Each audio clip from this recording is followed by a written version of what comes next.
चाहिए, किन बातों के लिए हमें भूखा प्यासा होना चाहिए। इन दिनों में हम अपने आप को देखें, हमें भूख प्यास लगती है ना, हम खाना खाते हैं, रोटी खाते हैं, पानी पीते हैं, हम अलग अलग तरीके से भोजन को इस्तेमाल करते हैं। हर दिन हम कुछ ना कुछ नया खाना अपने घर बनाते हैं। उसी प्रकार अपने शरीर की भूख प्यास मिटाने के लिए हम खाना पीना खाते हैं।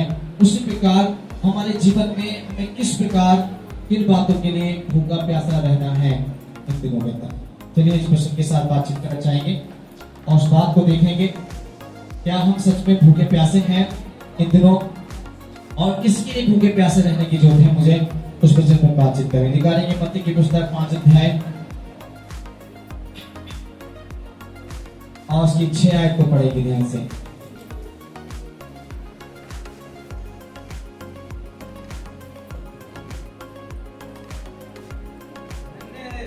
हाँ हाँ, बस यहाँ एक परमेश्वर के वचन के द्वारा परमेश्वर एक छोटे से शब्द में एक बात आपको समझाना चाहता है, बहुत ही सिंपल तरीके से। इसमें लिखा हुआ है वचन के द्वारा 6वीं आयत में, धन्य है वे जो धर्म के भूखे और प्यासे हैं, क्योंकि तृप्त किया जाएंगे। वो ना, वो क्या किए जाएंगे, वो तृप्त किए जाएंगे। परमेश्वर वचन कहता है तृप्त मत जानते, उनका पेट भरा जाएगा, उनकी इच्छाओं को पूरा किया जाएगा जो धर्म के भूखे प्यासे। धर्म क्या है, धर्म मतलब ये मत सोचिए कि हिंदू मुस्लिम सिख ईसाई धर्म होता है, या जो भी जाति धर्म में हम जीवन जी रहे वो हमारे लिए सबसे महत्वपूर्ण होगा। नहीं, पहले लोगों मैं आपको बताऊं, ये धर्म नहीं है, ये तो इंसान की बनाई हुई नीति है ना। हिंदू मुस्लिम सिख और ईसाई आज जो बना कर दे दिया, 4 लोगों के सामने रख दिया गया है। ये मजहब को, ये धर्म को, इस रिलीजन को लोगों ने इस प्रकार सौंप दिया कि लोगों को लगता है कि हम ऐसे जिएंगे तो हम अच्छे रास्ते में जी सकते हैं। अगर मैं आप हिंदू हैं तो क्या करेंगे, दुनिया की देवी देवता या पूजा पाठ में जीवन जिएंगे तो मैं लगता है कि हम एक अच्छे रास्ते में चल रहे हैं और हमें कोई भी बुराई नहीं है। या हम मोहम्मदन्स हैं, मुसलमान हैं, तो हम उसके मस्जिद में, जमात में या उसके पीरों पर जाकर हम उसके क्या करेंगे, उसके लिए चढ़ावा दिखावा करते हैं, तो लगता है कि हम अच्छे रास्ते में चल रहे होंगे। या हम सिख हैं, हम सोचते हैं कि गुरुद्वारे में लंगर करने से, भंडारा करने से, उसके रब की सना करने से हमें अच्छा ही रास्ते में चल रहे हैं, तो ये हमें लगता होगा कि हम अच्छे रास्ते में चल रहे हैं। या हम चर्च में जाने वाले क्रिश्चियन ईसाई हैं, तो हमें लगता है कि इसकी चर्च में जाकर प्रार्थना दुआ में जीवन जिएंगे तो हम अच्छे रास्ते में चल रहे हैं। लोग मैं आपको बताऊं, ये कभी भी आप इन चारों धर्मों में अच्छे रास्ते में नहीं चल सकते। ना हिंदू बनकर अच्छे रास्ते चल सकते हैं, ना मुसलमान बनकर चल सकते हैं, ना सिख बनकर चल सकते हैं, ना ईसाई बनकर चल सकते हैं। आप चल सकते हैं तो इंसान बनकर चल सकते हैं। आपको अच्छे रास्ते में चलना है तो सबसे पहले क्या बनने की जरूरत है, इंसान। और इंसान के पास एक धर्म होना चाहिए। वो धर्म कौन सा है, मानवता का धर्म।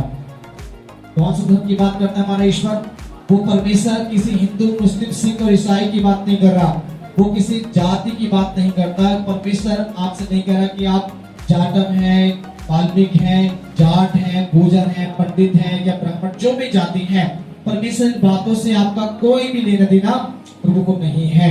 पर याद रखिएगा, परमेश्वर आपके जीवन में एक धर्म को प्रकट करना चाहता है। एक धर्म जो इंसान आज धर्म को भूलकर अपने जीवन में एक जातिवाद पर, एक धर्म के बातों पर लेकर जीवन जिए कि मैं तो हिंदू हूँ, मैं मुस्लिम हूँ, मैं सिख हूँ, मैं ईसाई और मुझे इससे बढ़कर कुछ नहीं जानता। मुझे तो इनमें जीवन जीना, मेरा खानदान, मेरी पीढ़ी, मेरी पूर्वज लोग इसमें रहकर मर के चले गए, मुझे इससे बढ़कर कुछ नहीं चाहिए। फिर मैं आपको बताऊं कि पूर्वज लोगों को बात करते हैं, बहुत से लोग क्या करते हैं, अपने बाप को बाप नहीं कहते। अरे अपने बाप को तरफ नहीं जा रहे हो, दुनिया की तरफ जा रहे हो, सत्य यीशु की तरफ जा रहे हो, यीशु कौन होता है। बट ऐसी बात कहते, यीशु मसीह भी कभी भी अपने लोगों को ये शिक्षा लेके नहीं गए कि तुम धर्म या जातीय समुदायों के पीछे चलना।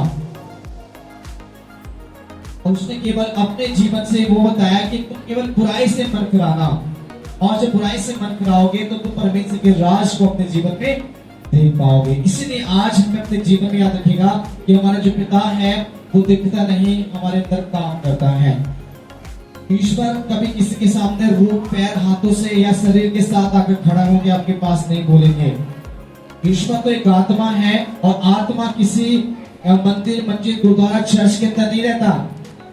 आज यहाँ पर आप बैठे हैं तो यहाँ ईश्वर की आत्मा जब तक ही होगा जब तक मैं और आप यहाँ पर होंगे, और मेरे जाने के बाद, आपके जाने के बाद यहाँ कुछ भी नहीं है।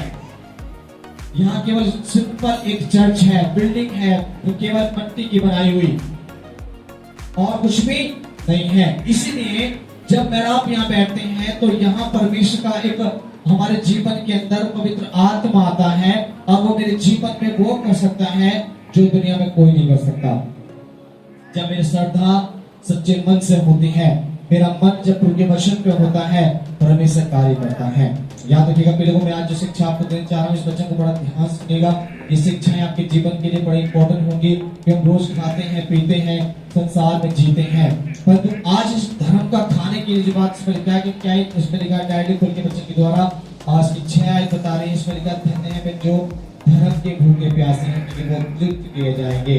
अब वो धर्म क्या है, मैंने आपको बताया, वो मानवता का धर्म है। मानवता किसे कहा जाता है? मानवता का जो मीनिंग है, मानवता की जो अर्थ है, वो है दूसरे पर तरस खाना। मानवता की जो गंभीरता है, मानवता का जो एक छोटा सा निचोड़ दिया गया है, जो मैंने अपनी आत्मा से सीखा है, वो है एक दूसरे पे तरस खाना। तरस कैसे खाते हैं? समझ करो, आपके पड़ोस में मिलने जुलने वाले रियल में सच में बहुत परेशान है, उनके पास कुछ भी नहीं है, तो आप उसके लिए क्या कर सकते हैं? जो यीशु मसीह ने कहा, और उसके परमेश्वर के और भी भक्तों ने कहा, यूहन्ना जब परमेश्वर बपतिस्मा दे रहे थे, तो बपतिस्मा देते समय उसके पास बहुत से शास्त्री, फरीसी, बड़े बड़े धर्म के प्रचारक खड़े हो गए, और वो बपतिस्मा लेने की तैयारी में थे, और यीशु से कहने लगे, हमें बपतिस्मा चाहिए। यीशु ने कहा, हे सांप के बच्चों, तुम्हें किसने कहा कि तुम परमेश्वर के कोप से, उसके डर से भागने वाले हो जाओ? ऑलरेडी संसार क्या हो, तो ईश्वर के भक्त होने के नाटक कर अपने दिखावा जी रहे हो। उसने कहा, यदि तुम बपतिस्मा लेना चाहते हो, ईश्वर के साथ रहना चाहते हो, तो कोई तुम्हारे एक गाल पे चाटा मारे तो दूसरा गाल पे फेर दो। ये धार्मिकता का उदाहरण है। अगर आप सच में भूखे प्यासे धर्म के हैं, अगर मैं बोलता कि मैं हिंदू हूँ, मैं मुस्लिम हूँ, मैं सिख हूँ, मैं ईसाई हूँ, अगर रियल में हम 4 धर्मों में से किसी एक को सच्चे मन से मान रहे हैं, तो उसका पहला कर्तव्य यही होता है कि कोई तुम्हारे एक गाल पे मारे तो दूसरा उसके लिए फेरना। ये धर्म का पहला काम है मानवता का। क्या करते हैं सब? बोल सकते कि मैं धर्म का पक्षम के लिए भूखा प्यासा बोल सकता हूँ क्या? हम संसार के हर चीज के भूखे प्यासे हमारे पास है। हमें धन भी अच्छा चाहिए, धन बहुत चाहिए, धन के तो आजकल सभी भूखे प्यासे है ना। धन को तो आज लाखों करोड़ रुपए भी आपके घर पे आ जाए तो भी वो भी कम है। आप चाहे आपके पास कितनी प्रॉपर्टी क्यों ना हो जाए, आपके पास हजारों बीघे से लाखों बीघे आपके पास जमीन आ जाए तो भी आप कम हैं। और जब धर्म की बात आए तो नहीं है कुछ भी, है ना। हम परमेश्वर का पहला कर्तव्य मानवता का जो है, जो अर्थ है, वो है आप जब कोई तुम्हारी गाल में चाटा मारे तो दूसरा उसके सामने फेरो। ये उसका पहला काम था, जो मानवता का पहला काम बताया गया था। क्या आज दुनिया ऐसा करती है? हमारे यीशु मसीह दुनिया में आए और उसको पहली बार जब चांटा मारा गया तो उसने दूसरा गाल भी फेर दिया। आपने बाइबल पढ़ी होगी, मत्ती की पुस्तक के 4 अध्याय जब पढ़ोगे तो वहां लिखा हुआ है, और उसने कुछ नहीं बोला। उसके 39 कोड़े मारे जा रहे थे, उसके पेट, उसके कमर पर ऐसा हाल कर दिया था जैसे जमीन पर हल चलता है, उस प्रकार उसकी कमर का हाल कर दिया। उसने कुछ ना बोला। उसके मुंह में जब थूका जा रहा था तो उसने कुछ नहीं बोला। उसके जो कांटों का ताज देकर उसकी जब प्यास से कसा जा रहा था तो उसने कुछ ना बोला। क्या ऐसा हमारे जीवन में हो सकता है? क्या हम ऐसा कर सकते हैं? अगर कोई हमें एक उंगली उठाता है तो हम पे बर्दाश्त नहीं होती। आज के जमाने के मसीहों के लिए परमेश्वर कहता है, यदि तुम्हें कोई तुम्हारी तरफ उंगली उठाता है तो परमेश्वर के लिए हम क्या करते हैं? सॉरी, हम मसीह में तो कुछ नहीं करते, पर उस व्यक्ति के लिए बहुत कुछ कर देते हैं। उस व्यक्ति के लिए हमारा मन में फीलिंग आती है कि इसको छोड़ेंगे नहीं, हम कुछ भी कर लो, है ना।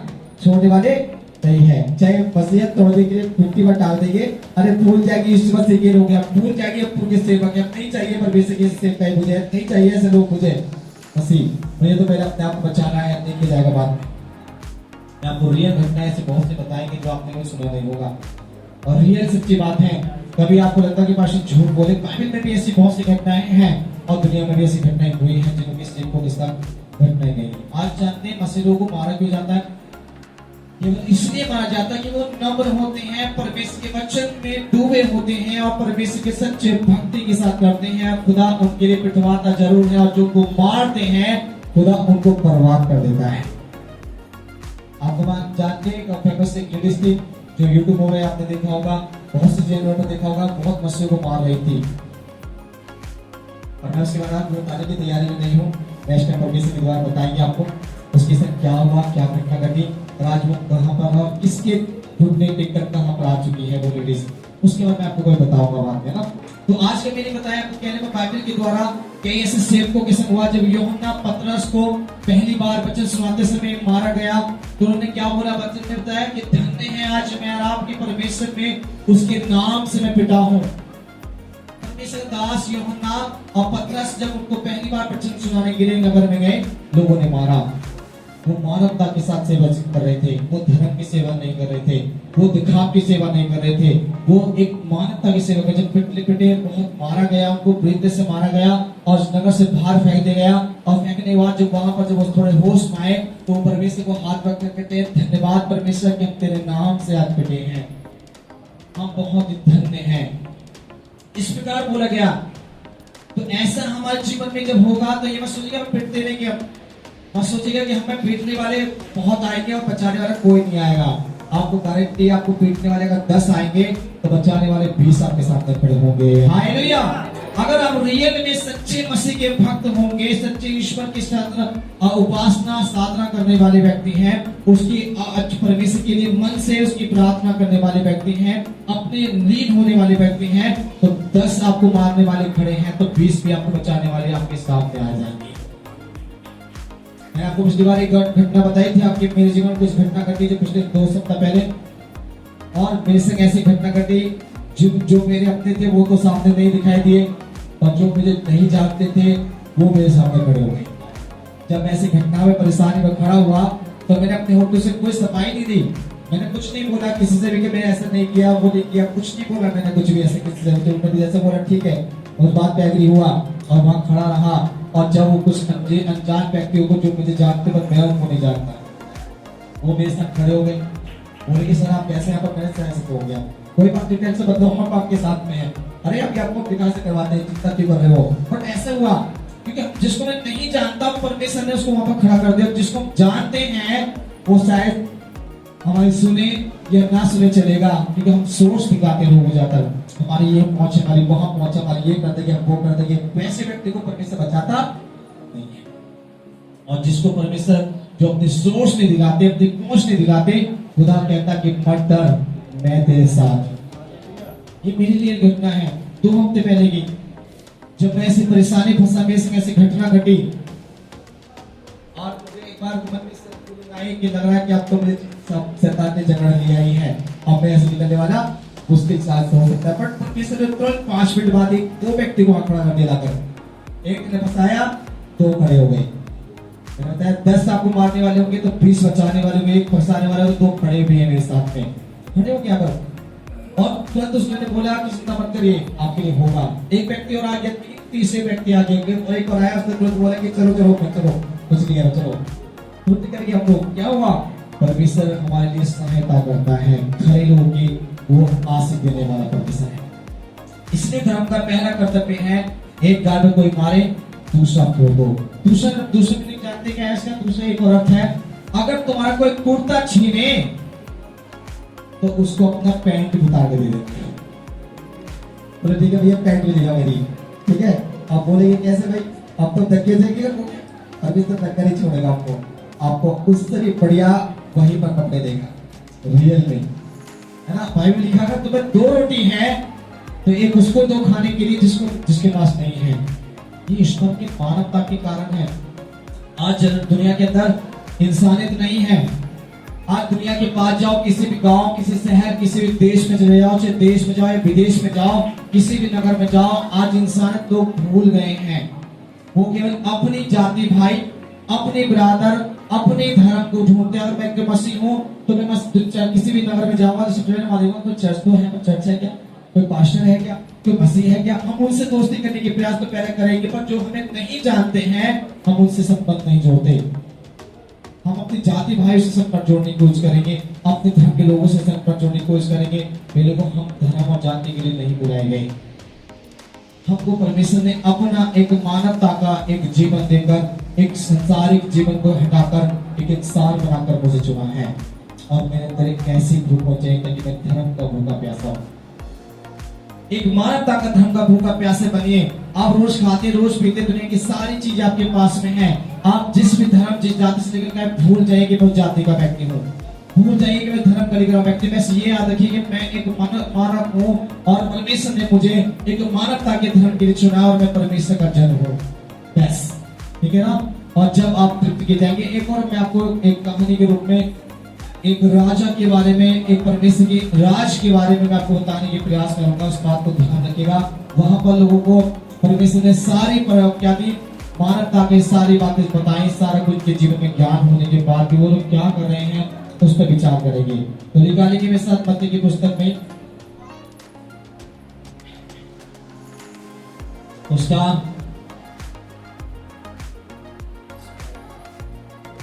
15 अध्याय, लूका की पुस्तक उसका निकालेंगे 14 अध्याय और 15 आयत से। लूका की पुस्तक आप देखेंगे धर्म का खाना क्या है, क्या खाने पीने की बात करते हैं परमेश्वर। अभी मैंने बताया कि धर्म का की पुस्तक जो क्या धर्म के भूखे प्यासे तृप्त किए जाएंगे। तो यहाँ खाना क्या खिलाना चाहेगा व्यक्ति को, क्या उनसे खाना खिलाना ध्यान करेंगे।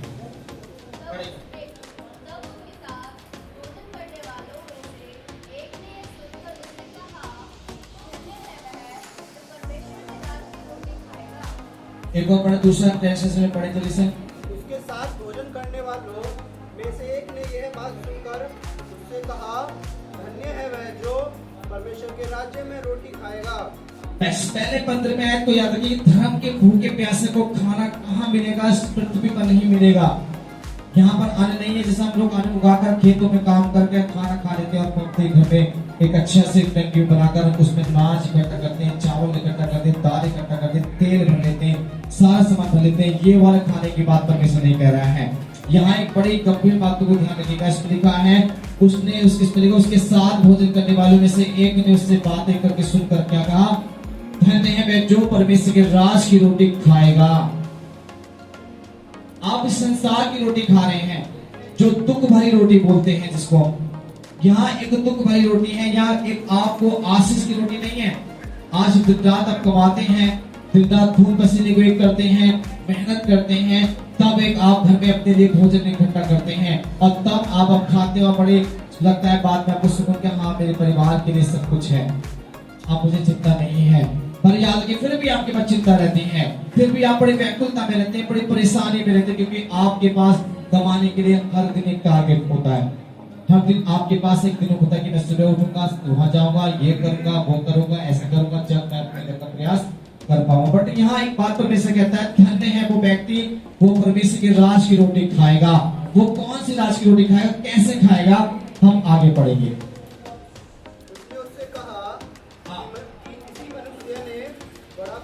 एक यीशु मसीह अपने चेलों के साथ बैठे हुए ये बात कर रहे हैं। मैं आपको बताना चाहूँ इसका उदाहरण का जो मीटिंग है, यीशु मसीह है, उसके चेले हैं और वो अपने भोज कर रहे थे और तब वो यीशु मसीह से बोले कि जिस रोटी को तुम खा रहे हो ये रोटी तो नासमान है और ये रोटी तो यहीं पर रह जाएगी, पर जो धन्य होंगे वो व्यक्ति जो परमेश्वर के राज की रोटी खाएंगे। उसने एक उदाहरण दिया, एक एग्जाम्पल पर एक कहानी बताने लगा। वो कहानी सुनेंगे, पढ़े। और बहुतों को बुलाया। जब भोजन तैयार हो गया तो उसने अपने दास के हाथ आमंत्रित लोगों को कहलाया भेजा, आओ अब भोजन तैयार है। पर वे सबके सब क्षमा मांगने लगे। पहले ने उससे कहा, मैंने खेत को लिया है और अवश्य है उसे देखूं, मैं तुझसे विनती करता हूँ मुझे क्षमा कर दे।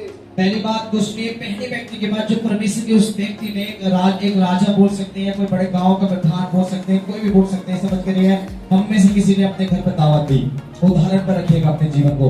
हम दावत देते हैं, बड़े प्रयास से लगता है कि हमारे चर्च के सारे विश्वासी बहुत ही अच्छे, बहुत ही प्रेमी हैं, हम बुलाएंगे तो तुरंत हमारे घर में चले आएंगे। ये हमारा मन का एक अभिलाष था, एक विश्वास था कि मैं अपने कलीसिया से बहुत प्यार करता हूँ और मैं जब बोलूंगा वो तुरंत मेरे पीछे पीछे लगते हैं।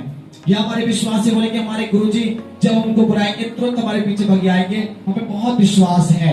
ऐसे ही इस व्यक्ति को विश्वास है, जिसने एक बड़ा भोज किया, बहुत बड़ा एक खाना का भंडारा किया, एक बहुत बड़ा खाने की तैयारी की, और उसने अपने लोगों को एक निमंत्रण दिया और बहुतों को इनवाइट किया, और बहुत ही प्रेम उनसे करते थे, और बहुत ही प्यार और बड़ा अच्छा संबंध रिश्ता था उनका, जिनको अपना मानते थे। उनको बुलाने स्टार्ट किया, अपने लोगों से बोला कि जाओ और जिनको हमने बुलाया है, जिनको निमंत्रण कार्ड पहुंचाया है, उनको भोज तैयार हो चुका है, उनको बुला लो। और पहले के बाद जब वो पहुंचे, पहले परिवारों से मिले, तो पहले परिवार के लोगों ने क्या कहा, एक व्यक्ति से बोला कि चलो हमारा भोज तैयार हो गया, तो खाने के लिए चलिए।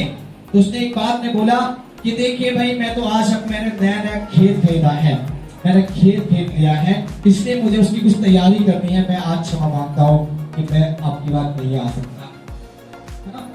एक उदाहरण के रूप में अभी मैंने पत्नी की पुस्तक 5:6 पढ़ा कि धन्य है जो धर्म के भूखे प्यासे को तृप्त किया जाएंगे। और यहाँ इंसानियत की बात को देखते हैं, जब किसी को कार्ड दिया जाए, इनवाइट किया जाए, किसी को पर्सनली स्पेशली आपको बुलाया जा रहा है बड़े प्यार के साथ में, अगर आप वहां नहीं पहुंच रहे और कुछ अपने काम को बता रहे कि मैं इस काम को करने के लिए पहले तैयारी में हूं, तो कहीं से पहले लाइन को पढ़ा था अपने पंचायत में, उसमें लिखा है धन्य है जो परमेश्वर के राज की रोटी खाएंगे। तो ये भोज जो है एक साधारण भोज के लिए नहीं बुला रहा परमेश्वर। यहाँ देखने को मिलता है कि पहले आदमी मना कर देता कि मैं नहीं आ सकता, और मेरे पास तो खेत का काम है, और मैं अपने खेत में रहूंगा, और मुझे नहीं जाना तुम्हारे पास, सॉरी मुझे माफ कर दीजिए। तो वो चला गया, आगे पढ़े। दूसरे ने कहा, हाँ, मैंने 5 जोड़े बैल मोल लिए हैं, हाँ, और उन्हें परखने जाता हूँ, मैं तुझसे विनती करता हूँ, मुझे क्षमा कर दे। यहाँ दूसरा व्यक्ति भी आगे क्या कहता है, जब दूसरे परिवार से मिलने के लिए गए तो एक ने बोला, फिर एक ने खेत का बहाना लगाया, दूसरे ने बोला कि मैंने तो 5 जोड़े बैल अभी नए नए बैल खरीदे हैं, और मुझे उनको परखने के लिए, उनको हिलाने के लिए, उनको बैल में उसको हर में जोतने के लिए तैयारी करनी है, इसलिए मुझे माफ कर, मैं नहीं जा सकता हूँ। सबको इनवाइट किया। यहाँ थोड़ा ध्यान सुनते रहिएगा, ये परमेश्वर का इनवाइटेड है, ये एक राजा, एक नॉर्मल व्यक्ति अपने लोगों को बुला रहा है ना। पढ़े आगे। एक और ने कहा, हाँ, मैंने विवाह किया है, इसलिए मैं नहीं आ सकता। हाँ, उस दास ने आकर अपने स्वामी को यह बात कह सुनाई। हाँ, घर का स्वामी ने क्रोध में आकर अपने दास से कहा, नगर के बाजारों और गलियों में तुरंत जाकर कंगालों, टूलों, लंगड़ों और अंधों को यहाँ ले आओ। बस जाते एक और के पास पहुंचा तो उसने भी क्या बोल दिया कि देखो जी, मेरी तो नई शादी हुई आज, मेरी तो पत्नी घर में नहीं आई, आज तो पहली बार मेरे घर में शादी होकर मेरी पत्नी आई है, तो मैं तो वहां जाने वाला नहीं हूँ, मैं अपनी पत्नी के साथ कुछ समय बिताऊंगा। इस सिंपल से 3 बहाने यहाँ सीखने को लोगों को मिल जाते हैं। पहले नंबर खेत का काम, दूसरे नंबर बैल को चढ़ाने की, उसने नहलाने के लिए बोला, तीसरे नंबर वाले की शादी है मेरे घर में तो, और मैं नहीं आ सकता हूँ।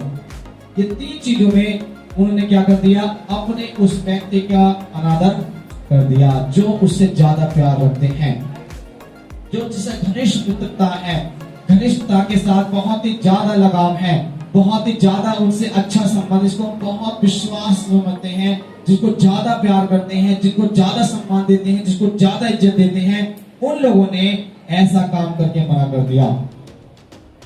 उसी प्रकार जब परमेश्वर ने उस दास ने उस व्यक्ति से बताया, उसके अंदर गुस्सा आ जाता है, बड़ा क्रोध आता है कि जिनको मैंने बुलाया है, जिनको मैंने चुना है इस भोज के लिए, उनमें से एक भी यहाँ नहीं दिखेगा।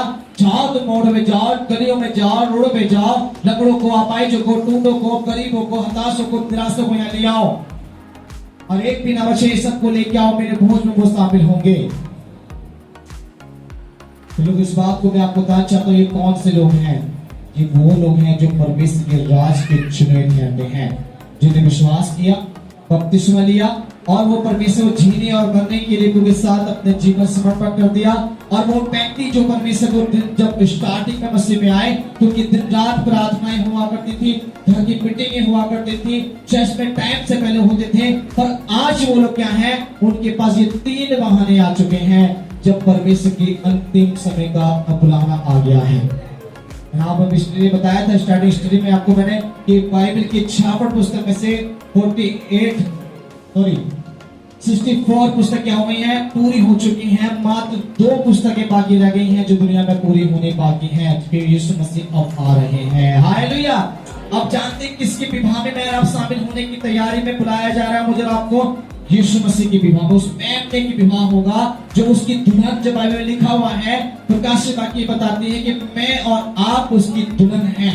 और यीशु मसीह मेरा आपका क्या है, दूल्हा है। और वो राजा परमेश्वर पिता है जिसने अपने बेटे की विवाह में हम सबको इनवाइट कर रहा है। और इनवाइट में जानते हैं आपको क्या दिया गया है, इनवाइट कार्ड कौन सा दिया गया। अगर अपने आत्मीय लेवल में जाते हैं तो पवित्र आत्मा आपको दिया गया है। हालेलुया। वो पवित्र आत्मा जो कहते हैं कि हाँ परमेश्वर ने मुझको छुआ, मुझे टचिंग करता है, परमेश्वर ने जो चंगाइयां दी है, परमेश्वर ने छुटकारा दिया, वो परमेश्वर में इनवाइट हो चुके हैं। अब उनको दोबारा से इनवाइट कार्ड नहीं आएगा। यीशु मसीह पहली बार जब आए थे तो सबको इनवाइट कार्ड देके चले गए कि मेरे विवाह होगा और तुम्हें वहां पर आना होगा। अब उसके सेवक लोग हैं जो उसके नौकर हैं उस परमेश्वर के, वो मैं हूं। और भी दुनिया में बहुत से मेरे जैसे सेवक हैं जो उसके नौकर बनकर आपको बुलाने आए हैं। आज मैं भी आपको बुला रहा हूं कि परमेश्वर में मत फिराओ और उसके लिए तैयार हो जाओ। और इसी प्रकार पूरी दुनिया के अंदर, आज पूरे वर्ल्ड में, पूरी और दुनिया में, पूरी दुनिया की पृथ्वी के छोर तक एक वचन का प्रचार हो रहा है कि मन फिराओ क्यों परमेश्वर का राज तुम्हारे निकट है। हालेलुया। आज सब दुनिया के एक ही वचन प्रचार करेंगे, भैया यीशु मसीह आ रहे हैं, यीशु मसीह रास्ते में ही है, उसकी बारात निकल चुकी है। अब वो रास्ते में आ रहे कलीसिया को दुल्हन देखकर उसको लेने आ रहे हैं। और मेरा आप अगर दुल्हन के रूप में नहीं सजे हुए हैं और मेरे संबंधी दोस्त, मेरे मित्र, विश्वासी, जो मेरे परिवार के सदस्य वो इसमें नहीं शामिल होंगे तो याद रखना दिन बुरा है, दिन अच्छे नहीं है। याद रखना परमेश्वर कहता है इस वचन के द्वारा, इस बात को याद रखें। आज के लोग बहाना लगाते हैं, क्या करें जी पाशी जी, आज घर में कुछ गेस्ट हैं, पाशी क्या करें आज जॉब है, पाशी क्या करें आज ये काम पड़ गया, पाशी याद करके मेरे घर बीमारी आ गई। फिर वो आप सोचिए जब परमेश्वर ने आपके जीवन चमत्कार और बड़े काम किए, जब आप परमेश्वर में गिड़गिड़ाते परमेश्वर के सामने थे तो खुदा ने आपको ये नहीं पूछा कि तू पाप कितना करके आया है, तेरी बीमारी को चंगा करने के लिए मैं क्यों करूं, क्या तू मुझे विश्वास कर रहा है, क्या करना चाहता है। उसने कुछ नहीं पूछा, उसने डायरेक्टली मेरे लिए क्या किया, एक अद्भुत काम किया और मुझे छुआ और चंगाई मुझको दे दिया। ऐसे ही परमेश्वर जब देते हैं तो खुदा मुझे और आपको बोलते हुए कि तुम मेरे हो। अब मैं आप किसी संसार के नहीं, बाइबल मना करती है कि जब मैं आप पवित्र आत्मा के द्वारा जीवित हुए हैं तो पवित्र आत्मा में चलेंगे भी। उसने कहा तुम पर मेरी छाप लगी है, वो तुम पवित्र आत्मा की छाप, और तुम मेरे हो। परमेश्वर कहते हैं तुम संसार के नहीं हो, तुम्हें संसार से मैंने चुन लिया है और तुम्हें अलग किया है। तुम एक भी नष्ट नहीं होगे, एक भी शैतान संसार की तरफ नहीं जाओगे, क्योंकि तुमको चुनकर मैंने अपने राज के लिए खड़ा किया है। और आज हम क्या कर रहे हैं, आज हम कहां जा रहे हैं, याद रखिए हम किसकी बात कर रहे हैं। यहाँ परमेश्वर के जब परमेश्वर गुस्सा आएगा तो क्या करेंगे, निकालिए एक बच्चे को और उसके बाद हम पढ़ेंगे आगे। पत्र की पुस्तक 8 अध्याय इसी के अंदर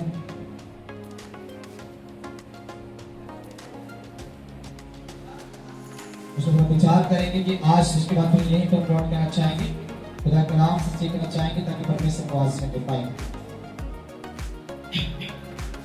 8 का निकालेंगे 10 माइल। यीशु को अचंभा हुआ, हाँ, और जो उसके पीछे आ रहे थे हाँ, उनसे कहा मैं तुमसे सच कहता हूँ हाँ, कि मैंने इजराइल में भी ऐसा विश्वास नहीं पाया।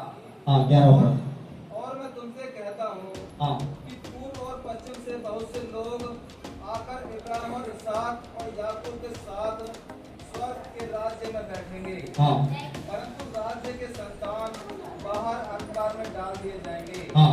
वहाँ रोना और दांत पीसना होगा। बस यहाँ थोड़ा सा और समझना, उस जो मैंने पढ़ा लोगों की 14 अध्याय में, उसके 15 ऐसे पढ़ रहे हैं, उसमें लिखा कि उसने जब निमंत्रण दिया लोगों ने बहाना स्टार्ट किया कि मैं खेत में जाना, इसने बोला मुझे बैल चराना, इसने बोला मेरा विवाह हुआ है, मैं ये काम कर रहा हूँ, अभी मुझे टाइम नहीं है।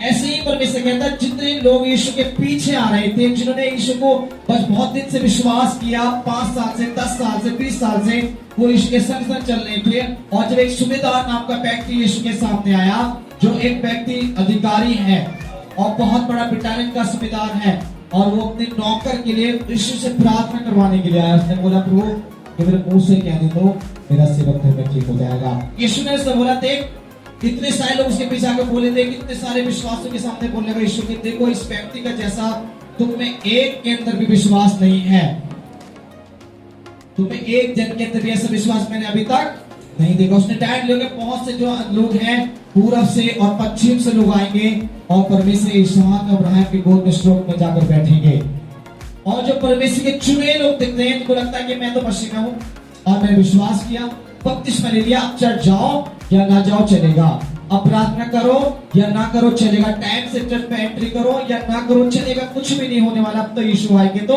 हम तो स्वर्ग जाएंगे। ये भूल अपने दिमाग से निकाल दीजिएगा, ये बात विचार अपने दिमाग से बिल्कुल निकाल के फेंक दीजिएगा। परमेश्वर बपतिस्मा लेने या बपतिस्मा ना लेने वाले से ये नहीं कहता कि तू स्वर्ग जाएगा। परमेश्वर कहता है स्वर्ग वो जाएगा जो उसकी राज के लिए अपना वो तैयार करेगा। हालेलुया। इस संसार में अभी आपको पता है गर्मी पड़ रही है, और उस गर्मी को देखकर लोग बड़े परेशान हैं। एक छोटी सी गर्मी 2024 के अंदर जो गर्मी पर आप देख रहे हैं, इस गर्मी को देखकर लोग परेशान हैं और गर्मी में एसी चला रहे हैं, घर घर में एसी लग गए, घर घर में बड़ी कूलिंग करने के लिए तैयारी में हैं। ये कूलिंग आपके घर में आपको अच्छा लग रही होगी, और जिस दिन यीशु मसीह कहते हैं जो सूर्य अपना सद छोड़ेगा तो आपके ये एसी भी बंद हो जाएंगे, ये लाइट बंद हो जाएगी, आपका सेल फोन बंद हो जाएगा, आपके इलेक्ट्रिसिटी के सारे सिस्टम बंद हो जाएंगे, और तब वो गर्मी संसार में परमेश्वर डालेगा तो फिर क्या करेंगे आप? उसमें कहा है, अभी पढ़ रहे थे कि जो राज्य की संतान है वो बाहर अंधकार में डाल दी जाएगी, जहां पर दांत पीसना और रोना होगा। और अंधकार कौन सा है? वो नरक है। वो अंधकार किसके लिए बोला जाता है? वो नरक है। और राज्य की संतान कौन है? जो आज मसीह करके घूम रहे हैं दुनिया में, बोलेंगे मैं मसीह हूं, मैं पास्टर हूं, मैं लीडर हूं, मैं वो हूं, मैं ये वैसे कर घूम रहे हैं। खुदा उनके लिए कह रहा है कि तुम में से एक भी जन मेरे राज्य में नहीं जाएगा। क्यों? क्यों तुमने परमेश्वर के वचन को गंभीरता में नहीं लिया। क्योंकि तुमने वचन को सुना तो जरूर, पर तुम माना नहीं। तुमने सुन के अपने जीवन में क्या करा? आज भी तुम दुनिया के काम में लगे हो, गाली बक रहे हो, झूठ बोल रहे हो, दारू पी रहे हो, व्यभिचार कर रहे हो, गंदे काम कर रहे हो, परमेश्वर की आज्ञा को तोड़ देते हो, उसका दशमांश भाग को चोरी करते हो, चर्च में आते नहीं हो, कभी आए कभी नहीं आए, कभी प्रार्थना करी कभी नहीं करी, उपवास में नहीं जाते, बाइबल नहीं पढ़ते। खुदा कहता तुम में से एक भी राज में नहीं जाएगा। और बाहर के अन्य जाति के लोग आएंगे जो मसीह को नहीं जानते। बाइबल कहता है मैं उनको चुनूंगा और वो राज्य में आएंगे। इसलिए जानते अभी उस राजा ने क्या किया? हमने जो पढ़ा लूका की पुस्तक 14 अध्याय 15, 16, 17 को, वहां क्या किया? जब उसके लोगों ने मानना मत करके बातें स्टार्ट की, नहीं हमारे पास टाइम नहीं है, आज परमेश्वर के लिए टाइम नहीं है। उसने गुस्से में आके क्या बोला? ठीक है मत बुलाओ अपने लोगों को, राज्य के एक भी लोग मेरे पास नहीं आएगा, अब मैं अन्य जाति में से लोगों चुनूंगा जो मेरे नाम को अभी तक नहीं सुने हैं। उस राजा ने क्या बोला? जाओ मोड़ में जाओ, जाओ गलियों में जाओ, सड़कों में जाओ, उन लंगड़ों को, अपाहिजों को, टूंडों को लेके आओ जो मेरे भोज में शामिल होगा। उनमें से एक भी मेरे भोज में शामिल ना हो जिनको मैंने निमंत्रण दिया है। एक भी नहीं शामिल हुआ। उसको पढ़ेंगे आगे, जिसमें लिखा हुआ एक भी शामिल नहीं हुआ था, एक को भी अंदर आने की अनुमति नहीं दी। क्यों नहीं दी? क्योंकि अंत के समय में ऐसा होगा, परमेश्वर का आने का समय निकट है और अंधकार में परमेश्वर चुनाव कर रहा है। भीड़ों में से बकरियों को अलग करेगा। जो मैं करते हैं को निकाल बाहर फेंके। बाइबल लिखा हुआ है, पढ़ेंगे तो मत्ती, मरकुस, लूका, यूहन्ना 4 पुस्तकों को पढ़िए। इसमें लिखा हुआ है इन दिनों में परमेश्वर चुनाहट पर है। वो हजारों लाखों की भीड़ को देखकर खुश होने वाला परमेश्वर नहीं है। वो कहता है मेरे पास वो आओ, 2 आओ या 3 आओ जो विश्वास में स्थिर और मजबूत और पवित्रता में जीवन जीने वाला हो। हजारों की भीड़ क्या करेगा परमेश्वर? लाखों के लोगों के लिए क्या करेगा परमेश्वर? वो 100, 200, 500 लोगों के लिए क्या करेगा परमेश्वर? जिनके अंदर विश्वास ही ना हो। चाहते भेड़ के रूप में भेड़िया दुनिया में घूम रहे हैं, आपको मालूम होगा। एक बात मैं कल मैं फेसबुक पढ़ रहा था, 4-5 बातें 4-5 साल से एक बात मुझे बहुत अच्छी लगी जो मैं वैसे लोगों से कहता हूँ, जो मीठी मीठी बात करता है वो सबसे बड़ा धोखेबाज होता है। जो मुझसे मीठी मीठी बातें करने के लिए आ जाता है, मैं ही हूँ क्यों जाए, मैं ही क्यों ना हूँ आपके साथ में। अगर मैं आपसे मीठी मीठी बात करूँ समझ लो मेरे से कोई ना कोई आपसे घात करने की तैयारी है बहुत जल्दी। ऐसे ही पर जो खड़ा है वो टाइट बोल देगा आपको, पर वो आपके साथ सच्चा रहेगा, वो कभी भी आपको छोड़ने वाला नहीं होगा। जो आपकी हर बात में टाइट बोल रहा है, आपको समझाते समय, बताते समय, बात करते समय, परमेश्वर के प्रचार के समय या कुछ भी कर रहा है, चाहे वो सेवक हो या कलीसिया का विश्वास हो, चाहे आपका दोस्त हो, मित्र हो, आपका पड़ोसी हो, जो खराई से जीवन जी रहा है वो आपको धोखा नहीं देगा। तो हमारे यीशु मसीह जो कहते हैं वो खराई से बात करते हैं। बच्चे में खरा कहता है, लोगों को बुरा जरूर लगता है। खुदा कहता है जिसको बुरा लगता है वही नष्ट होता है, और जो बुरा मानता नहीं, सुनकर को विश्वास से अपने आप को बदलता है, वो खुदा के सामने खड़ा हो जाएगा। हालेलुया। इसलिए परमेश्वर ने अंत के समय में आपको देखिए, कलीसिया को देखते हैं, बड़े बड़े चर्चों में जा रहे हैं। आज हम बड़े बड़े लोग इसे देख रहे हैं जो विश्वास नहीं करते थे, आज वो चर्च में आ रहे हैं। जो मसीह को कोई सुनना पसंद नहीं करते वो विश्वास में आ रहे हैं। जो मसीह के नाम को द्वारा चुनते थे, जलते थे, वो विश्वास में आ रहे हैं। आज हमको मालूम नहीं होगा, हमारे प्लेन से डिस्ट्रिक्ट के बड़े अध्यक्ष साहब जो हमारे आईएसएस के टॉप के, उनके बेटा बहू ने बपतिस्मा लिया परसों। हमारे प्लेन से अध्यक्ष साहब के बेटा बहू ने, बड़ी बात है। क्यों? विश्वास में आए। बंबई में चर्च में जाने लगे लोग और वहां बपतिस्मा लिया है। तो उसके परिवार के लोगों ने विचार किया। कल एक बैठक हुई, परसों एक बैठक हुई है। उस बैठक में मेरे ग्रुप में जुड़ा हुआ इसलिए मुझे मालूम पड़ता है। वो बैठक हुई और वहां पर विचार किया कि ऐसा क्यों किया आपके बेटा बहू ने। बोले कि वो ईश्वर है भाई, ईश्वर के सामने किसी की चलती रही है, जिसको चुनता है वो चुनता ही है। मैं भी तुरंत में जाने वाला हूँ। अध्यक्ष बोले मैं भी तुरंत में ही जाने वाला हूँ। जिनको परमेश्वर के नाम से खिलाफित रहने वाले, जो परमेश्वर के नाम को सुनना पसंद नहीं करते, वो लोग घुटना टेक रहे हैं। बाइबल लिखा है अंत के समय हर घुटना टेकेगा, हर जुबान कहेगी यीशु प्रभु है। हालेलुया। वो समय आ चुका है, आएगा नहीं, आ चुका है। अब हर जाति, हर धर्म, हर समुदाय, हर व्यक्ति परमेश्वर के सामने घुटना टेकेगा तो टेकेगा। आज लोग सोच लेंगे कि बस केवल ईसाई चर्च में जाने वाले इस जात में छोटी मोटी जाति के वाल्मीकि जमात, जाटव, ये 2-4 जाति होंगी। पर मैं आपको बता सकता हूँ बाइबल में लिखा है कि हर जाति घुटना टेकेगी, हर एक जाति कहेगी यीशु प्रभु है। पूरी दुनिया के लोग, ऑल वर्ल्ड में यही प्रचार हो रहा है। और आप जाके देखिए, अपनी आंखें आपकी खुली रहेंगी और देखेंगे कि परमेश्वर के आते आने के समय वो लोग जो आज परमेश्वर को नाम को जानकर संसार में जी रहे हैं, जो यीशु के वचन को सुनने के बाद आज परमेश्वर की बात को नहीं मान रहे हैं, वो छातियां पीटेंगे, रोएंगे, चिल्लाएंगे वो लोग। और यीशु मसीह के सामने कह देगा मैं तुम्हें जानता ही नहीं, कौन हो तुम लोग। आज जो बड़ी बड़ी भविष्यवाणी, बड़ी बड़ी सेवकाई की स्टेज पर खड़े हुए सेवक लोग जो बड़ी बड़ी बात कर रहे हैं, एक दिन यीशु से कह देगा मैं तुम्हें जानता ही नहीं। क्योंकि वो स्टेज पे तो अच्छे दिखते हैं पर पर्सनल लाइफ उनकी आज भी संसार के लोभ में, लालच में, व्यभिचार में फंसी हुई है। एक हमारे 2 व्यक्तियों को 1-2 धर्म के लोगों को उठा लिया गया और कुछ जेल कर दिए गए। क्यों? छोटी छोटी बातों पर, लोग गुमराह करने के ऊपर, लोगों को बहकाने के ऊपर, लोगों से उल्टी से व्यवहार करने के ऊपर, वो परमेश्वर के राज की बातें नहीं, अपनी बातें बताकर उनको बहका रहे हैं। खुदा उनको माफ नहीं कर रहा है, वो डायरेक्टली उस शैतान के हाथ में सौंप रहा है। आज हम उनके राज की बात करनी चाहते हैं। हमें परमेश्वर के राज की बात को सुनना है और अपने हृदय में रखकर उसमें पढ़ना है। राज की बात ये नहीं केवल परमेश्वर के चर्च में जाओ, प्रार्थना करो और कुछ नहीं। परमेश्वर की राज की बात यह है कि खुदा के लिए अपने आप को बदलो, मानवता के धर्म को अपनाओ, परमेश्वर के साथ जीने स्टार्ट करो, खुदा आपके संग खड़ा दिखाई देगा। हालेलुया। ऐसे मत बनो। राजा ने भोज किया और उसने अपने लोगों को बुलाया और लोगों ने बहाना स्टार्ट किया। जब परमेश्वर की बुलाहट आपके जीवन में है, अगर उसकी चुनाहट आपके जीवन में है, आपको उसको छाप देकर आपको निमंत्रण दे चुका है, जब वो आपको बुला रहा है तो बहाना मत लगाना। आज लोग लगाते हैं अक्सर के पास, अगर जो चर्च में आज नहीं है मैं उनसे पूछूंगा तो क्या बोलेंगे, तो मैं ठीक नहीं है हमारे, आज वो हो गया था, आज वहां जाना पड़ गया।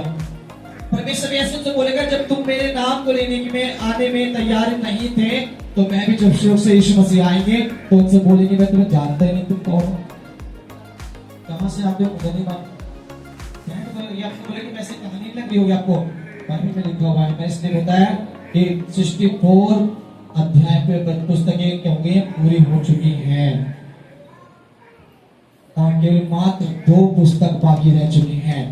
और रियल में जब मैं इन बातों को जब मैं सुन रहा था, मैं जब अपने उसमें सीख रहा था, तो मुझे भी अंदाज में अपने दिमाग से देखा कि उत्पत्ति से लेकर मैं जब उसको अपने दिमाग में घुमाना स्टार्ट किया कि ये सारे बाइबल में लिखी बातें कहाँ पे हो गई हैं, तो जब मेरे अंदर से कोई आत्मा ने बोला कि ये सच है, 64 बातें पुस्तकें पूरी हो गई, अब मात्र 2 पुस्तकें रह गई हैं इस दुनिया को पूरा करने के लिए। और जब 2 पुस्तकें पूरी होंगी, आप देख रहे होंगे दुनिया में बाढ़, तूफान, भूकंप, ये दुनिया की चीजें आ रही हैं। ये सिंपल है, कोई बड़ी बात नहीं है, सिंपल बात है। बाढ़ आना, तूफान आना और बड़े बड़े भूकंप आना सिंपल बात है। पर अब क्या होने वाला, ऊपर से आग की बरसात होगी। अभी तो जल की बरसात आपने देखी होगी, जल का बाढ़ आती हुई देखी होगी, अब आग की बाढ़ आती हुई देखेंगे आप लोग, अपनी आंखों से देखेंगे। ऊपर से आग बरसेगी, जब देखेंगे कि बरसात कैसा हो रहा है, आप अपनी आंखों से देखेंगे। उस देश में आग की बरसात हुई है, पूरे तबाह हो गए सब लोग। ये बाइबल में पहले से हजारों साल पहले ही बाइबल में सदोम और अमोरा के अंदर परमेश्वर ने आग की बारिश कर तबाह कर दिया सबको, पहले से कर चुका है। वो दोबारा भी करने की तैयारी में है। जो उसकी बात को नहीं मानते, उसकी इच्छाओं पर चलने की तैयारी में नहीं होते, वचन को तुच्छ समझते हैं, सुनते जरूर है, मानते नहीं है। खुदा उनके लिए कह रहा है कि मैं तुम्हें देख रहा हूं, मैं तुम्हें मौका दे रहा हूं, बदल जाओ। और नहीं बदलोगे तो मैं ऐसा तबाह करूंगा कि तुम्हारे आस पड़ोस के लोग भी देख कर डरेंगे, है ना। इस पे आगे थोड़ा सा पढ़ेंगे, उसमें आ जाएंगे दोबारा लौट कर लूका की पुस्तक में, और उसमें दोबारा से पढ़कर समाप्त करना चाहेंगे। और उसी पे हमने अभी तक पढ़ा 17-18 तक, सॉरी 19-20 तक पढ़ा, 20 के द्वारा पढ़ा। उस दास ने आकर अपने स्वामी को यह बात कहे सुनाई। हाँ। तब घर के स्वामी ने दूत में आकर अपने दास से कहा, हाँ। नगर के बाजारों में और गलियों में तुरंत जाकर कंगाल, टुंडों और लंगड़ों और अंधों को यहाँ ले आओ। हाँ। दास ने फिर कहा, हे स्वामी, जैसे तूने कहा था वैसा ही किया गया। हाँ। और फिर भी जगह है। स्वामी ने दास से कहा, सड़कों और पहाड़ों और जाओ, लोगों को विवश करके ले आओ, ताकि मेरा घर भर जाए। हाँ। क्योंकि मैं तुमसे कहता हूँ कि उन आमंत्रित लोगों में से कोई मेरे बोझ को ना चखेगा। बस यहाँ से याद रखिए, परमेश्वर ने अपने सेवकों को इन दिनों में थोड़ा कठोर करने के लिए, इन दिनों थोड़ा सा उनके अंदर बदलाव दिखलाने के लिए चाहा परमेश्वर ने। आप होता है जो लोग संत लोग परमेश्वर के ईमानदार विश्वास से चल रहे, आज लोग नए लोगों को पुराने लोगों पर ध्यान क्यों नहीं दे रहे। सोचिए दिमाग से कि बहुत से विश्वासी मुझसे बोलते हैं, पास्टर जी आजकल तो हमसे बिल्कुल बात नहीं करते, आप आजकल तो हमसे बाहर हमारे पास आते नहीं। आप पुराने विश्वासी मुझसे कहते हैं, काफी पुराने जो होते हैं जिनको 8 साल 9 साल 10 साल हो गया, आप मुझे हमारे पास में उनसे बात बोलते हैं, नए विश्वासी मिल रहे हैं उनके पास जाते। अब कलीसिया बढ़ रही है, उनके पास जाते क्यों? ऐसा व्यवहार क्यों कर रहा परमेश्वर? सोचिए दिमाग से, ये व्यवहार में चेंजिंग क्यों लेके आ रहा परमेश्वर? यहाँ लिखा हुआ है बच्चे का वो उदाहरण है, पर जब आप लोगों ने परमेश्वर के दास का सुनना बंद कर दिया, उसकी वाणी को सुनकर, उसकी अनुमति को लेकर आप उनके इनवाइटेशन को क्या करते हैं, निमंत्रण को स्वीकार नहीं करते, आप उसके प्रार्थना सभा में आना पसंद नहीं करते, तो परमेश्वर के सेवकों को परमेश्वर ने क्या कर दिया, बंद कर उससे बात करना। यहाँ पर इस राजा क्या कह रहा, जितने लोगों को मैंने बुलाया था उनमें से एक भी व्यक्ति यहाँ पर मेरे भोज को चख ना सकेगा। मना कर रहा है यहाँ पर, ये कोई साधारण व्यक्ति के बारे में नहीं है, रियल परमेश्वर वहां पर है। और परमेश्वर अपने संसार में उन लोगों को देख रहा है जो परमेश्वर के नाम से चुने गए लोग हैं, जिनको परमेश्वर चुनकर खड़ा कर दिया, अपने विश्वास में आगे उनके लिए बड़े चमत्कार किए, बड़ी बड़ी बीमारी को चंगा किया, सब कुछ किया। और खुदा अब उनको जब बुला रहा है तो उनके पास टाइम नहीं है। आप होता है प्रकाशित ऊपर तो काम जो पढ़ते हैं, तो काम की पुस्तक में आप पढ़िएगा उस पुस्तक को भी, उसमें बहुत सी अच्छी बातें हैं। उसमें भी लिखा हुआ है कि जैसे समय परमेश्वर का निकट हो, उतने ही आपको ज्यादा से ज्यादा क्या करना है, संगति करना है और प्रार्थना करना। किसकी संगति करना? पवित्र लोगों के साथ। हमारी संगति क्यों है? आपकी संगति फोनों पर किसके साथ है? आप अपने परिवार के साथ, दोस्तों के साथ, मित्रों के साथ संगति करते होंगे, मुझे नहीं मालूम, पर आपकी कलीसिया में आने के बाद आप मसीह लोगों के साथ संगति नहीं है। आपकी संगति कैसे होती है? चर्च में मैं बताऊं, चर्च में आने के बाद तो पता तो पड़ता कि आ गए, पर जाने का पता नहीं पड़ता कब पहुंच गए। पास्टर जी को भी दूर से जय मसीह करी करी ना भी, पास्टर जी खुद वहां जाकर हाथ मिलाकर जय मसीह करते हैं। आप यहाँ पर आते पसंद नहीं करते, तो पास्टर जी आपको जय मसीह करें, जय मसीह की तो जय मसीह की, नहीं तो आप जय मसीह करना भी पसंद नहीं करते। किसे कहता है? ऐसे के समय ऐसे लोगों के संग एक बड़ी दुर्दशा होने वाली है। इसलिए आप मत्ती की पुस्तक 8 अध्याय में आपको बताया, उसमें 10वीं और 11वीं आयत को जब पढ़ते हैं तो वहां लिखा हुआ है कि परमेश्वर राज की संतान को अंधकार में डाल देगा। जो आज यीशु चिल्ला रहे हैं, जो परमेश्वर के जन सिर ठोकर बोलते कि मैं मसीह हूं, खुदा कहेगा तुम मसीह नहीं, तो संसार का अभी भी वही हिस्सा है। जहां से तुझे उठाया था तू वही पहुंच गया है, इसलिए तू वहीं पर रहेगा, है ना? परमेश्वर कहते हैं आज खरे कम है लोगों में। मेरे लोगों को मैं आपको ढेर बताऊं, सच लगता है वो वाली बात मुझे अब कि बाइबल में दुनिया के लोग कहते थे कि खरे लोग बुरे होते हैं। जो हमारे लिए कोई हमें समझा देता था मैं बुरा लगता था, पर हमें मालूम पड़ता है जब पुस्तक को पढ़ना स्टार्ट किया तो मालूम पड़ता है कि आज वो लोग सही थे और हम गलत थे। हमारे बड़े बूढ़े जो लोग हमें समझाते थे कि बेटा मत बैठो लोगों के साथ में, अरे उनसे विश्वास मत करो, अरे उन लड़कों के संग मत रहो, अरे उन लोगों से मत वास्ता रखो। अब उनकी बातों को नहीं समझते थे, बट हम उनके साथ ज्यादा समय बिताते थे, और आज जब हमें मालूम पड़ा कि उनके साथ समय बिताना हमारे नुकसानदायक हुआ, और आज हम उसी लोगों के साथ समय बिता रहे हैं तो परमेश्वर फलवंत कर रहा है। परमेश्वर लोगों के साथ जब विश्वास के साथ हम संगति करते हैं, उनके साथ एक अच्छा विश्वास युक्त संबंध बनाते हैं, खुदा हमारे विश्वास के साथ में फलवंत करता है। आज हमें संगति को भी देखना है, अपनी 3 बातों को याद रखना है। आप किसके संग बैठते होते हैं, आपका एक जीवन कैसा है दिलों में, और आप किस पर विश्वास कर रहे हैं। आप बोलते हैं मुंह से बोलने से आसान है कि हाँ यीशु मेरा परमेश्वर, नहीं बोले मुझसे बोलने से कुछ नहीं मिलने वाला। आपका दिल क्या कहता है, आपका मन क्या कहता है? अगर आपका दिल और मन कहता है कि मसीह यीशु मेरा प्रभु है, तो आप दुनिया में से पहले काम यहाँ पर पहला काम करेंगे। दुनिया से पहले आपका सारा आदर देने का पहला काम परमेश्वर का होगा। अगर आप मन से दिल से प्रभु कहते हैं तो समझ पा रहे परमेश्वर वचन को। आज परमेश्वर की आत्मा को यही सिखाना चाहती है कि हमें इस बात को याद रखना कि परमेश्वर अंत के समय अगर आप उसकी इनवाइट को नहीं समझ पाए, आप उसकी कॉलिंग को नहीं पहचान पाए, उसकी आवाज को नहीं पहचान पाए, आप उसकी बातों को नहीं सुनकर समझ पाए, तो कल परमेश्वर आपसे पहले किसी को खड़ा करने वाला है। आपकी जगह किसी और को यहाँ खड़ा करने वाला है। आपकी जगह परमेश्वर किसी और को एक उपाधि देने वाला है। आप अंधकार में जा सकते हैं। आपको परमेश्वर कहता है खुलकर, अगर आपने परमेश्वर के वचन को नहीं पहचाना, आपने उसके शब्द को नहीं विश्वास किया, आपने उसकी बातों को सुनकर नहीं माना, कल एक बड़ी दुर्दशा में जा सकते हैं मेरा। इसलिए आप कहता है कि मुझे आज अपने जीवन में बदलाव चाहिए। मुझे अपने जीवन में क्या करना है? बदलाव लेके आना है, और परमेश्वर के साथ मुझे अपना वो तैयार करना है। इस बोझ को समझना है कि मैं और आप एक संसार के लिए भूखे प्यासे ना हो, दुनिया की धन दौलत के भूखे प्यासे ना हो, मैं आप किसी इंसान के भूखे प्यासे ना हो, मैं आप आज परमेश्वर के वचन के भूखे प्यासे, उस राज की रोटी खाने के लिए तैयार हो जाइए जो स्वर्ग से मुझे मिलेगी, यहाँ नहीं मिलेगी। और वो रोटी कौन सी है? परमेश्वर की महिमा की रोटी है। वो परमेश्वर मेरे आपके जीवन के अंदर यही चाहते हैं कि तुम्हें आत्मिक भोजन मिले, और आत्मिक भोजन परमेश्वर का वचन है।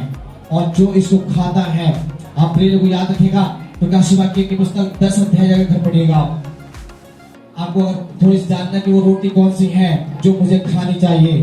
वो प्रकाशित वाक्य की पुस्तक 10 अध्याय 11 और 12 13 14 में लिखा हुआ वाली बातें, कि उसके पास वहां दर्शन देकर यूहन्ना से कहता है कि जा, एक शुद्ध धुआं खड़ा है, और उसके हाथ में जो पुस्तक है उसे छीन ले और खा ले, वो तेरे लिए क्या होगा? उसमें लिखा हुआ है कि वो तुम्हारे होठों को, मुंह को तो देख बड़ा मधु का जैसा बनाएगा, पर तुम्हारे पेट को बड़ा कड़वा कर देगा। याद रखिए, क्योंकि बाइबल में लिखा हुआ है के समय में वो आपकी जो वचन है बाइबल, वो आपके पेट में झिलने वाले नहीं है। आप इसको खाओगे झेल नहीं पाओगे। आपके मुंह से निकले तो अच्छे लगेंगे वचन, बड़े अच्छे वचन सुना जाए, पर पेट के अंदर खाओगे कोई झेल नहीं सकता। इसे वही झेल सकता है जो परमेश्वर ने अपने आप को डेडिकेट करा हुआ है। परमेश्वर को अपने उस सौंपा हुआ व्यक्ति है, वो इसी वचन को अंदर झेल कर जीवन जी सकता है। खाना हर किसी को पसंद आएगा। आपको लगेगा हाँ आज पास्टर जी ने बात मेरे लिए अच्छी बोली है, मैं इसको विश्वास करता हूँ। आपको लगेगा कुछ समय के लिए अच्छा, पर कुछ समय के बाद आपके पेट में दर्द स्टार्ट हो जाएगा। आपको लगेगा मेरे बस की नहीं है। दर्द जानते किसे कहते हैं? एक तो दर्द होता पेट का, नॉर्मली खाया ज्यादा खा लिया आपने ना, तो पेट पर गैस लग गई या पेट के अंदर एसिडिटी हो गई या कुछ प्रॉब्लम, पर वो वाला पेट का दर्द एक और भी है। एक पेट का दर्द जब तक एक दूसरे की बुराई रहे, आज मशीन डेली तो कुछ लगा, ये बात मेरे लिए किया, इनका मेरे लिए किया, आज मैं ही डेथ होनी थी, आज मैं ऐसा हो गया था, मैं ही रहा चल पौधे से, मैं ही जाए टाइम से मैं नहीं जरा ऐसा कर रहा था, इसलिए मेरे लिए बोला गया। ये पेट का दर्द है आपका, और दर्द को आप बर्दाश्त नहीं कर पाएंगे। आप बिना बोले किसी से 2 4 10 जब तक नहीं बोलेंगे, आपका दर्द बंद होने वाला। इस दर्द को आत्मा में लेके जाओ और उस वचन को स्वीकार करो और दूसरों को भी सिखाओ कि पास्टर जी ने ये बोला, हमें ऐसा ही करना चाहिए।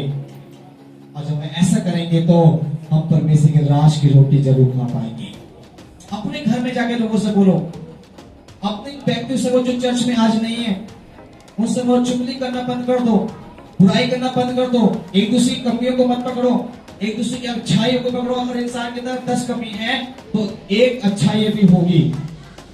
ऐसा कोई व्यक्ति दुनिया में नहीं बैठा हमारे बीच में जिसके पास अच्छाई नहीं है। यहाँ पर हर एक व्यक्ति पर चिपले के बर्तन सबके अंदर अच्छाइयां हैं। हमारी 10 कमी भी है तो एक अच्छाई ईश्वर ने हमारे अंदर भी डाली हुई है। उस अच्छाई को पकड़कर जीवन जीना स्टार्ट करो, बुराई को छोड़ दो। अब देखिए आपकी यूनिटी, आपकी एकता, आपका विश्वास आपके जीवन में एक ऐसा रंग लेकर आएगा। आपका नगर, आपके मोहल्ले, आपके गांव, आपका शहर परमेश्वर विश्वास करेगा, है ना? ऐसा करना है दिनों में। आप याद रखिएगा, इन दिनों ऐसे करेंगे तो आप अपने आप से देख पाएंगे कि हाँ मेरा परिवार आज मसीह में ठीक कर रहा है। जो मुझसे चिढ़ता था आज वो मेरे पास प्रेमी बन के आ गया है। जो मुझसे लड़ते थे आज वो मुझसे दूर हो गए हैं। ये सब बदलाव में जाएंगे जब मैं बदलूंगा तो, है ना? और जब हम नहीं बदलेंगे कुछ नहीं बदलने वाला है। ओके, तो इस वजह के साथ आप लोग वास्ते देने पाए, उस बात पर अपने जीवन को जीते समय पूरे साथ रखने वाले हैं। कैसे हो? जय मसीह।